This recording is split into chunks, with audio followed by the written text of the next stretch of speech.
Welcome to the deep dive. It's incredibly easy to just throw your money into a standard savings account or a basic retirement tracker and just forget about it. Right, set and forget. That's what most people do. Exactly. But do you actually know what is under the hood of those investments right now? Because with the April 5th tax year-end approaching here in the UK, you are probably thinking about that £20,000 tax-free ISA allowance. Oh, absolutely. It is prime time for making those allocation decisions. It is. And today we have a really fascinating inside look at a transcript from Fidelity UK. It reveals exactly what two seasoned investment experts are actually putting into their own personal tax-free ISA portfolios for 2026. Which is such a valuable resource. I mean, we are not here to give financial advice, obviously, but getting to look over the shoulders of industry professionals to see where they are putting their own money, that's rare. Very rare. We are going to unpack their specific fund choices, look at how they build a balanced portfolio, and really see how they are navigating a market that is just completely dominated by a few massive tech companies right now. Yeah, that really is the elephant in the room with this entire transcript. Both of these Fidelity experts are aggressively trying to diversify away from large U.S. tech. Right, which might sound counterintuitive to some. I mean, we are talking about these massive, seemingly invincible juggernauts. You would think so, but there is a palpable nervousness in how they are talking about market concentration. Let's get into the why of that, because if you look at a standard global index fund today, it is incredibly top-heavy. The U.S. makes up, what, roughly 70% of these global trackers? Give or take, yes. And a huge chunk of that is just a handful of tech and generative AI stocks. Right. So the aha moment here for you, the listener, is that these massive tech companies, which we used to think of as foundational and safe, are now viewed by these experts as potentially just as volatile as much riskier assets. Because the valuations are just so stretched, the AI hype has driven prices so high that any slight bump in the road could cause a massive drop. They are pricing in absolute perfection. And perfection rarely happens. So step one for these experts is fixing that passive foundation. The first approach they discuss is the vanilla option, the Fidelity Index World Fund. Which makes sense. I mean, it is incredibly cheap. Yeah, an ongoing charge of just 13 basis points. Right. 13 basis points is practically nothing. It is a highly efficient set-and-forget core holding. It just runs itself and gives you broad developed world exposure. And this is it still has that massive U.S. bias. Yeah. It is essentially tied to that 70% U.S. tech concentration we just talked about. Exactly. Which brings us to the second, slightly different foundational choice they debated.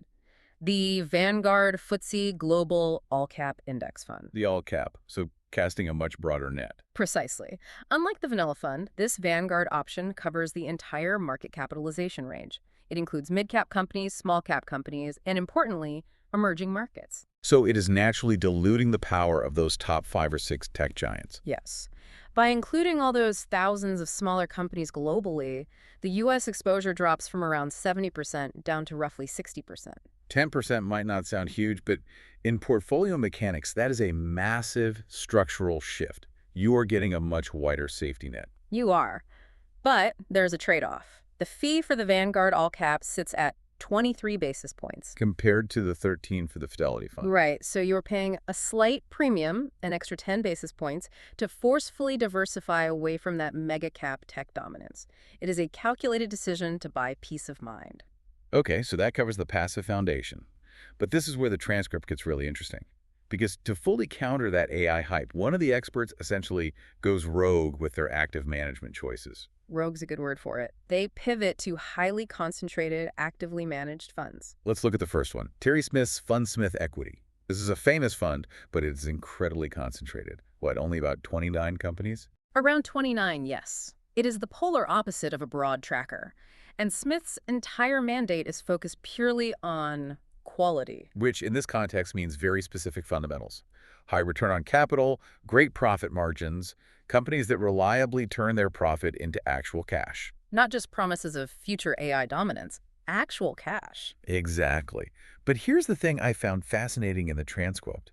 This Fundsmith strategy has actually underperformed the broader global benchmark recently. It has, because it completely missed out on the massive generative AI rally. So why are these experts buying it for 2026? Because of valuation discipline.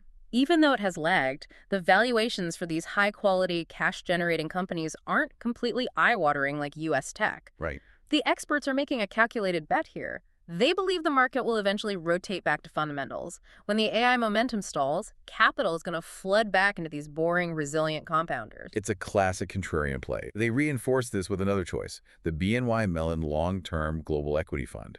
Very similar rationale there. Another active manager, cherry-picking companies based on underlying balance sheet strength, totally ignoring whatever the short-term market trends are doing. But then they introduced the Rathbone Global Opportunities Fund. And this one threw me for a loop initially. Managed by James Thompson. Right, James Thompson. Because historically, Thompson has actually been very willing to back big U.S. tech. So if the whole point of this ISA strategy is to avoid tech, why include a fund that frequently buys it?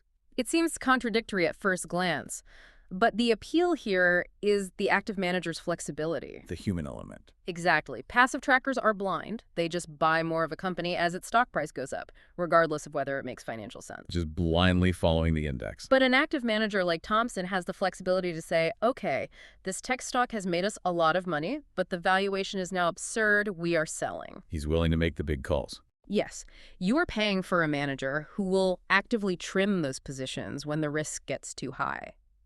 It acts as a dynamic risk management tool that you just do not get with a passive index. That makes a lot of sense. So we have the broad foundational trackers, and we have these concentrated, quality-focused active funds. But if you are underweighting the biggest growth engines in the world, U.S. Texo, where do you find your growth? And where do you find your defense? They tackle defense first, primarily through the Fidelity Global Dividend Fund. The dividend play. I love the mechanics of this because it essentially acts as a natural filter, doesn't it? It really does. Think about those massive U.S. tech companies. They rarely pay significant dividends because they are constantly reinvesting their cash into research and development. Trying to win the AI race. Right. So simply by mandating that a fund must seek out high, reliable dividends, you automatically filter out most of Silicon Valley. It is brilliant in its simplicity. And as a result, this fund naturally underweights the U.S. and heavily overweights mature, cash-rich companies in the U.K. and Europe. Which right now offer a really steady rising return. And compared to the tech sector, they represent incredibly good value. It is a fantastic defensive anchor. But you still need actual growth. You cannot just play defense. This is where their strategy gets aggressive. To replace tech, they allocate capital to the Vanguard FTSE Emerging Markets ETF and the Vanguard Global Small Cap Index Fund. Which is a profound shift in risk assessment. It is. I mean, traditionally, emerging markets and small caps are considered the riskiest, most volatile parts of the equity market. You have geopolitical risks, currency fluctuations, interest rate sensitivity. They are notoriously bumpy rides. So why on earth are experts who are worried about risk jumping into emerging markets? Because they are executing a volatility swap. This is the core insight of the whole transcript. Walk us through that. They are arguing that big U.S. tech has become so overvalued that it is now just as volatile and just as risky as emerging markets. Wow. Right. But here is the difference. The volatility in emerging markets and small caps is what we call compensated risk. Meaning you actually get paid for taking it over the long term. Exactly. Historically, smaller companies in developing nations are the traditional engines of higher growth. You accept the bumpiness because the starting valuations are low and the growth potential is high. Whereas with big tech right now. With big tech, you are accepting massive volatility, but the valuations are already sky high. You are taking on all the risk without the traditional compensation. So they are trading the unpredictable hype of AI for the structural, historical growth of emerging economies. That is a fascinating way to look at asset allocation. Trading one form of volatility for another, simply based on the starting price. It is very pragmatic. So they have value, they have dividends, they have emerging market growth, but they still want one final layer of pure defense, the ultimate hedge. The iShares physical gold ETC. Gold. It always sparks a debate.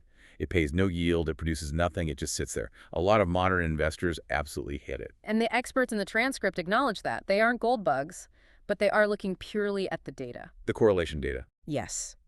When equity markets crash, or there is a massive systemic shock, gold consistently does its own thing. It has a low or even negative correlation to the stock market. It is purely there to provide comfort. When everything else on your screen is flashing red, that gold allocation is ideally holding steady or going up. It acts as an absolute anchor, and it gives them the psychological comfort to hold on to those volatile emerging market funds without panicking. But the specific instrument they chose is really important here. They deliberately chose a physical gold ETC. They explicitly avoided gold miners. And that is a crucial distinction for retail investors to understand. Break that down for us. Why avoid the mining companies? Because if your goal is pure defense, you do not want operational risk. If you buy a gold mining stock, you aren't just betting on the price of gold, you are betting on the management team. You are betting that their machinery works, that the local government won't change the tax laws, that they won't have a strike. Exactly. Miners amplify the price movements, but they add a massive layer of company-specific risk. If you want a hedge to protect your portfolio, the last thing you want is for your hedge to fail because a CEO made a bad decision. So the physical ETC just tracks the spot price of the metal itself. Clean, simple, and it does exactly what it says on the tin without any extra headaches. It removes the variables. So looking at this whole Fidelity transcript, the main takeaway is just how intentionally balanced this all is. Smart investing clearly isn't just about trying to pick the next big winner. No, it is about architecture. It is combining those cheap, passive core trackers with high-conviction active managers. And balancing your growth ambitions in small caps with serious defensive hedges like dividends and physical gold. It is a masterclass in realistic portfolio construction. It really is. And it brings up a vital question for you listening right now. Take a hard look at your own savings or retirement accounts. Are you accidentally relying entirely on just 4 or 5 massive tech companies to fund your future without even realizing it? That is the big takeaway. If industry experts, people who do this for a living, now view the biggest, most successful companies in the world as being just as volatile as emerging markets, how does that fundamentally change our definition of what a safe investment actually looks like today? That is a brilliant point to end on, because safe clearly doesn't mean what it used to mean a decade ago. Not at all. That's it for today's deep dive. As always, please remember this discussion is for information purposes only. We are not financial advisors, so please make sure to speak to your own finance professional before taking any financial decisions. Absolutely. Thank you so much for listening, and we really look forward to seeing you again soon. If you derived value from our content today, please consider sharing it with the world. Goodbye, and continue learning.